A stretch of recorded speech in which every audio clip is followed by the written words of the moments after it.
વિશ્વ પર્યાવરણ દિવસ નિમિત્તે વડોદરા શહેરમાં આજવા રોડ ખાતે 30થી વધુ સંસ્થાઓ વિશ્વ પર્યાવરણ દિવસની રેલીમાં જોડાઈ હતી। સાથે જ ડિવાઇડરની વચ્ચે છોડ રોપવામાં આવ્યા હતા। માનવ જીવનની સલામતી માટે પર્યાવરણને સુરક્ષિત અને સંરક્ષિત રાખવાની જરૂર છે। આધુનિકતા તરફ આગળ વધી રહેલી દુનિયામાં વિકાસના પંથે આપણે એવી ઘણી વસ્તુઓનો ઉપયોગ શરૂ કર્યો છે જે પૃથ્વી અને પર્યાવરણ માટે ઘાતક છે। માનવી અને પર્યાવરણ વચ્ચે ઊંડો સંબંધ છે। પ્રકૃતિ વિના જીવન શક્ય નથી, પરંતુ માણસ આ પ્રકૃતિને નુકસાન પહોંચાડી રહ્યો છે। પર્યાવરણ સતત પ્રદૂષિત થઈ રહ્યું છે, જે જનજીવનને પ્રભાવિત કરવાની સાથે કુદરતી આફતોનું કારણ પણ બની રહ્યું છે। સુખી અને સ્વસ્થ જીવન માટે પ્રકૃતિનું રક્ષણ અને પર્યાવરણનું રક્ષણ જરૂરી છે। આ હેતુ માટે દર વર્ષે વિશ્વ પર્યાવરણ દિવસની ઉજવણી કરવામાં આવે છે।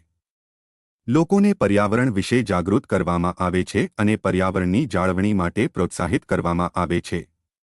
ચાલો જાણીએ કે પર્યાવરણ દિવસ ક્યારે છે। પર્યાવરણ દિવસની ઉજવણીનો હેતુ વિશ્વમાં પ્રદૂષણ સતત વધી રહ્યું છે। આ વધતા પ્રદૂષણને કારણે પ્રકૃતિ સામે ખતરો વધી રહ્યો છે। આને અટકાવવાના હેતુથી પર્યાવરણ દિવસની ઉજવણી શરૂ કરવામાં આવી હતી, જેથી લોકો પર્યાવરણ પ્રત્યે જાગૃત થઈ શકે અને પ્રકૃતિને પ્રદૂષિત થવાથી બચાવવા માટે પ્રેરિત કરી શકાય। તે માટે રેલી યોજીને લોકોને જાગૃતિ લાવવા માટે પ્રયાસ કરવામાં આવ્યો હતો। સાથે જ રાહદારીઓને પેપર બેગ આપવામાં આવી હતી અને ડિવાઇડર ખાતે 500થી વધુ છોડ રોપવામાં આવ્યા હતા।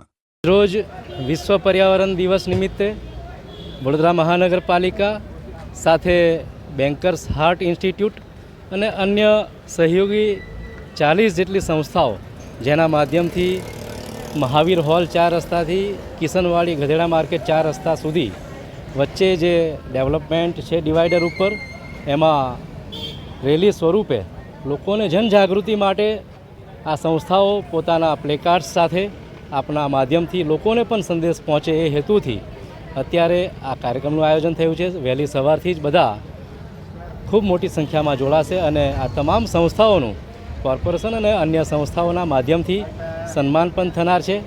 આપ એને જાગૃતિના માધ્યમથી આપણે જોઈએ છીએ કે આજકાલ જે પ્રકારે ગ્લોબલ વોર્મિંગ પણ થઈ છે અને તાપમાનનો પારો ખૂબ ઊંચાઈ ઉપર ગયો છે, ત્યારે ભૌતિક સુખોને ઓછા કરી પુરાણી જે વસ્તુઓ હતી એને અપનાવવાથી અને સાથે જો વાત કરું તો પ્લાસ્ટિકનો ઉપયોગ પણ ઓછો કરવો પડશે। પર્યાવરણને બચાવવું હશે તો એ સંજોગોમાં દરેક વ્યક્તિ એક શરમ છોડો થેલો અપનાવો એ દિશામાં પણ આગળ વધશે તો ક્યાંક આવનાર પેઢી માટે ફાયદારૂપ રહેશે।